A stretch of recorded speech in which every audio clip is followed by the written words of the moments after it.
কোরবানির সামনে আছে, এই 10 দিনের মধ্যে আমরা পশু কিনব। পশু কেনার সময় আপনি আপনার সামর্থ্যের সেরাটা কিনবেন এবং পশুকে কেন্দ্র করে কোনো রকম শো অফ করবেন না। আমারটা 1,60,000, আমারটা 1,80,000, কত ভাই এত গলায় লটকিয়ে দেওয়া, এইসব কাজ করতে যাবেন, ঠিক আছে? কিন্তু পশুকে আপনি মহব্বত করবেন, পশুকে নিজ হাতে খাওয়াবেন, পানি পান করাবেন, যাতে তার প্রতি আপনার মহব্বত সৃষ্টি হয় এবং এই মহব্বতের প্রাণীটাকে আপনাকে কুরবানি দিতে হবে। মনে রাখবেন, যিনি কুরবানি দিচ্ছেন তিনি যেন একজন ইব্রাহিম আলাইহিস সালাম, আর যাকে কুরবানি দেয়া হচ্ছে সে যেন একটা ইসমাইল আলাইহিস সালাম। সবচেয়ে প্রিয় বস্তুটাকে কুরবানি করতে হবে। এই জন্যে আপনি আপনার সামর্থ্যের সেরাটা কিনবেন। এখানে অনেক মাসআলা আছে, আমি মাসআলাগুলো দিতে যাচ্ছি না। অনেক বড় বড় আলেম ওলামা আছেন, তাদের শরণাপন্ন হয়ে আপনারা এগুলোর মাসআলা নিয়ে নেবেন, ঠিক আছে? তবে আমি একটা বিষয় বলবো, খালি কুরবানিকে কেন্দ্র করে কোনো রকম রিয়া, অহংকার, লোক দেখানো কাজ করতে যান এবং পরিবেশ দূষণ হয় এমন কোনো কাজ করতে যান। জাস্ট ইসলামের সৌন্দর্য ফুটিয়ে তুলবেন, এর যে হক, মিসকিনের হক, আত্মীয়দের হক, এটা ঠিকঠাক মতো আদায় করবেন। এখানকার গোশত, রক্ত, মাংস কোনো কিছু আল্লাহর কাছে যাবে না, শুধুমাত্র আমার বিশুদ্ধ ইখলাসটাই আল্লাহর কাছে যাবে। অতএব এটা মনে রেখে কুরবানি করা উচিত। আল্লাহ পাক তৌফিক ইনায়াত করুন, আমিন। ইনশাআল্লাহ কুরবানির গভীর শিক্ষা সম্পর্কে আগামী জুমায় কথা হবে। আর সর্বশেষ কথা হলো যে এই কাজগুলো, কোরবানি বলেন, এই যে নামাজ, তাসবিহ, তাহলিল, কোরআন তেলাওয়াত, তাওবা, তাকবীর, সওম, এই যে কাজগুলো, এই কাজগুলো পারিবারিকভাবে এবং সামাজিকভাবে করার চেষ্টা করে, তাহলে ইসলামিক সংস্কৃতি, হৃদ্যতা, ভালোবাসা ফুটে উঠবে। ইসলামের সৌন্দর্য অমুসলিমদের কাছে পরিস্ফুটিত হবে। ইনশাআল্লাহ দেখবেন এই সৌন্দর্য দেখে তারা ইসলামের পথে ফিরে আসবে ইনশাআল্লাহ।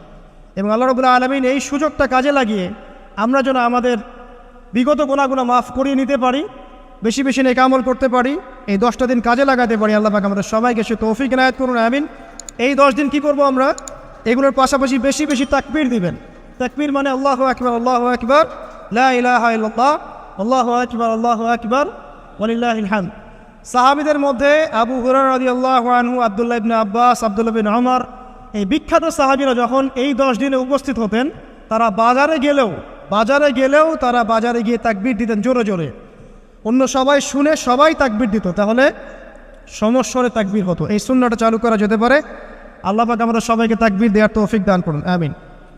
এরপর এই 10 দিন আমরা বেশি বেশি যে কাজটা করার চেষ্টা করবো সেটা হলো তওবা। বেশি থেকে বেশি তওবা করার চেষ্টা করা উচিত। আর তওবা মানে শুধু আস্তাগফিরুল্লাহ ওয়া আতুবু ইলাইহি পড়া নয়। তওবার দুটো ভাগ আছে। কবিরা গুনার জন্য একরকম তওবা, আর সগীরা গুনাহ এমনি এমনি মাফ হয়ে যায়। সগীরা গুনার জন্য একটা সগীরা গুনাহ হয়েছে, আপনি একটা ভালো কাজ করলেন, আগের গুনাহ মাফ। একটা গুনাহ হয়েছে, আপনি ওযু করলেন, চোখের হাতের সব গুনাহ মাফ। একটা গুনাহ হয়েছে, আপনি সদকা করলেন, গুনাহ মাফ। মানে গুনাহ মাফের অনেক সুযোগ আছে, কিন্তু কবিরা গুনাহ মাফের শর্ত আছে। শর্ত কি? 1 নাম্বার, পাক্কা নিয়াত করা যে আর কোনোদিন এই কাজটা করবো না ইনশাআল্লাহ। 2 নাম্বার, ইচ্ছা করে ওই পাপে আর লিপ্ত না হওয়া। এবং 3 নাম্বার, নিজে এই পাপের জন্য কান্নাকাটি করে অনুতপ্ত থাকা, তাহলে ইনশাআল্লাহ মাফ হয়ে যাবে।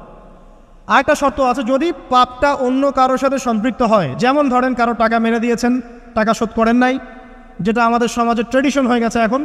জমি মেরে দিয়েছেন, শোধ করছেন না, মান সম্মানে হানি করছেন, মিথ্যা অপবাদ দিচ্ছেন, হ্যাঁ, এক কথায় মানুষের সাথে সম্পৃক্ত হওয়া, মানুষের ক্ষতি করেছেন আপনি, তখন কি করতে হবে? তখন ওই মানুষের কাছে গিয়ে ক্ষমা নিতে হবে। খুব ডিফিকাল্ট, এবং এটার জন্য একটা বড় মনের দরকার আছে, মনের স্বচ্ছতার দরকার আছে। ভাই, আমি তোমার টাকা ধার নিয়েছিলাম, দেই নাই, এই নাও টাকা, শোধ করে দিলাম। ভাই, আমি তোমাকে ভালো মন্দ বলেছিলাম, তোমার গীবত করেছি, আল্লাহ তোমাকে মাফ করে দেয়, তুমি আমাকে মাফ করে দাও।